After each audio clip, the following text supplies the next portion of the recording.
Hey guys, I'm here, welcome back to review, and today we're back again with the True Ginger Shadow, and we're going to be discussing with you guys another Five Nights at Freddy's theory for you all.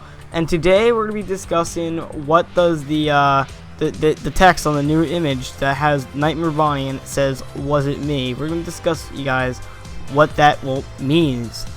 So yeah, you've looked at a lot of different angles in this Nightmare Bonnie thing so far. Was it me sticking there? It's like an elephant in the room. You've not really touched it yet, so it's a good subject to go over because it's obviously got a lot of meaning to it, the fact that it's there. Exactly. So we just it's gonna be relevant. We were just discussing some possibilities of this. These are just theories, by the way, guys. None of these are facts, so just don't. We don't have enough information yet to give out facts because we've only had 2 teaser images, and Scott hasn't given us a lot. He's only given us, well, tons of possibilities, but nothing solid we can really jump on and say, right, this is definitely happening. It's more, one thing we know right now is we've got 2 animatronics still that are from the pits of hell. Yes. And a couple of bits of text that could mean anything.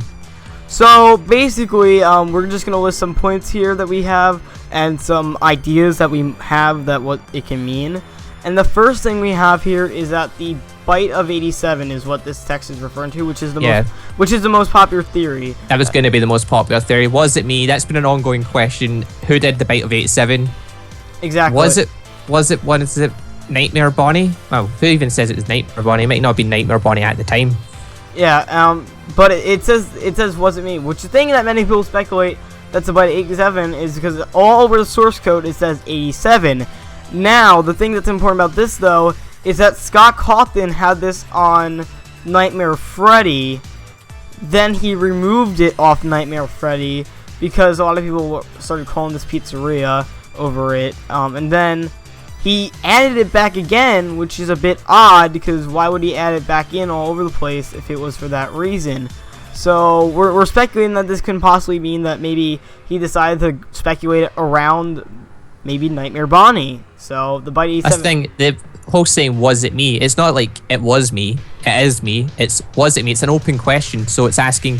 It could be Bonnie, but was it me? You know, it could be other people. I mean, there are other suspects. There are other people it could be. So Nightmare Freddy obviously falls into that category. Exactly.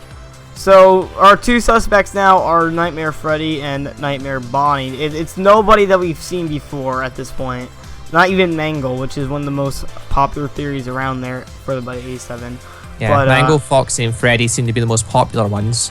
Exactly, but now it's pointing to these Nightmare characters, which we don't possibly hidden characters. I mean, there might have been back rooms in the, what was even the restaurant called in the 1987 version, Five Nights at Freddy's 2? Is it the diner or the pizzeria? It was a pizzeria. Freddy Fazbear. The pizzeria. There might have been hidden rooms in that one, like there was, that had Springtrap hidden in it. Yeah. So maybe there was suits in it like these for whatever purpose. So yeah, the main reason why people speculate this though is because what we said before, even though we sound like a broken record here, is that in the source code it had 87 all over the place, which is honestly a key point to be in the truth because, I mean, as we all know, Scott Cawthon likes not only hide things when you brighten up the image, but also likes to hide things when you when you look in the source code. Like when Five Nights at Freddy's 3 was first announced, it said 30 years later only 1 left, and that only 1 left. That turned out to be relevant because there was only 1 bloody animatronic left, Springtrap.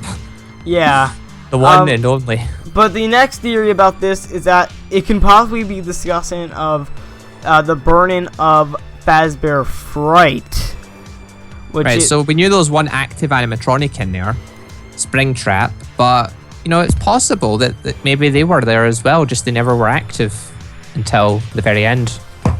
Exactly.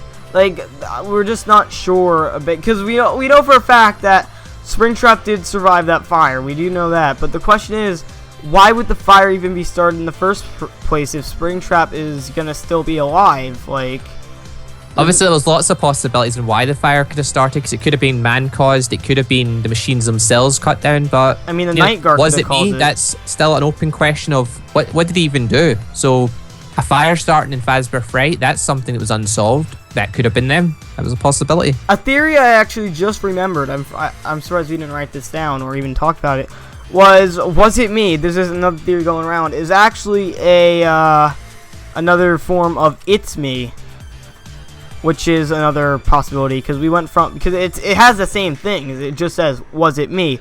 So could this possibly be referencing the saying "It's me," which, as you all know, is a popular theory throughout the 3 Five Nights at Freddy's games? So that's still an open debate, to be absolutely honest.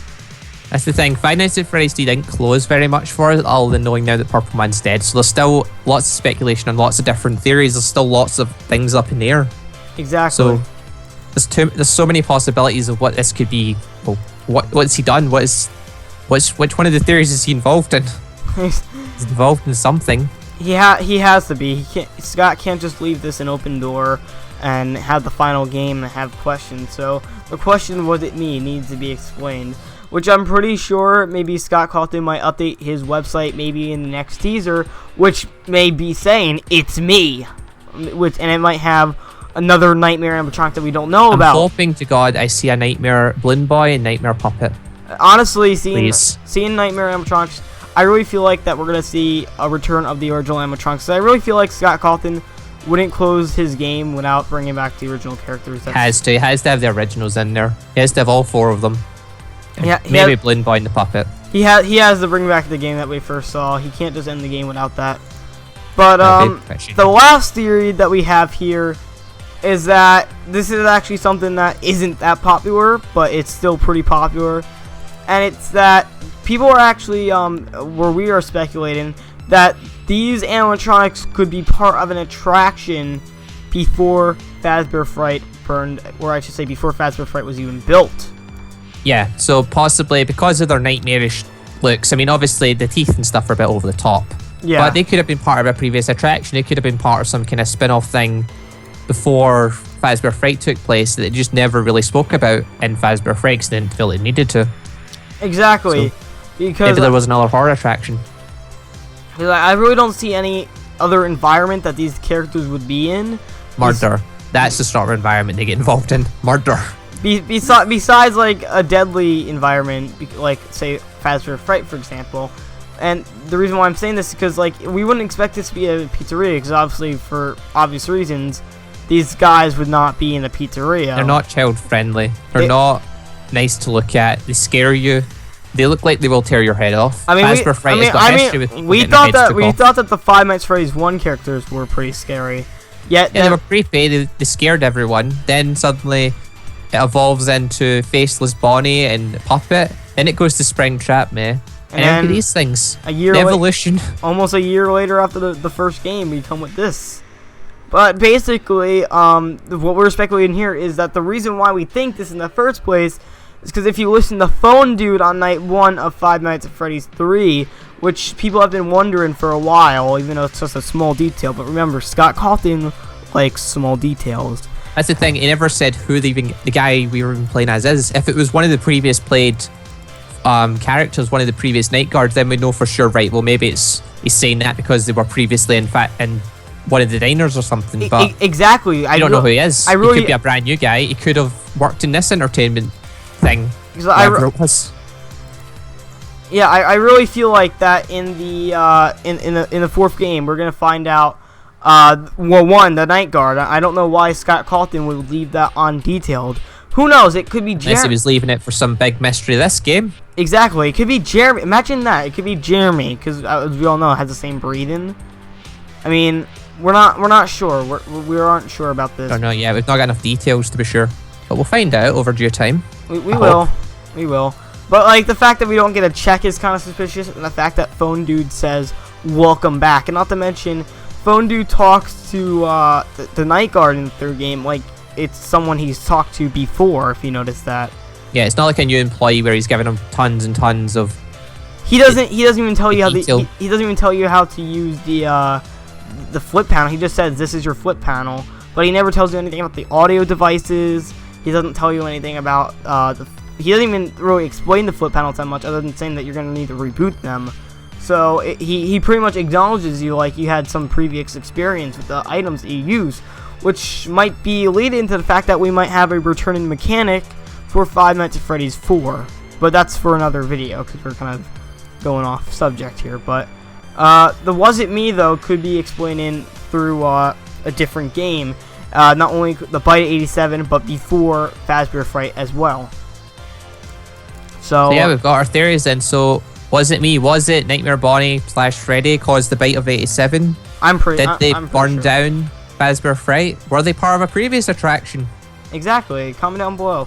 But anyways, guys, I'm Wars SMT, and this was the True Ginger Shadow, and we'll see you all next time. Goodbye, everybody. Peace out.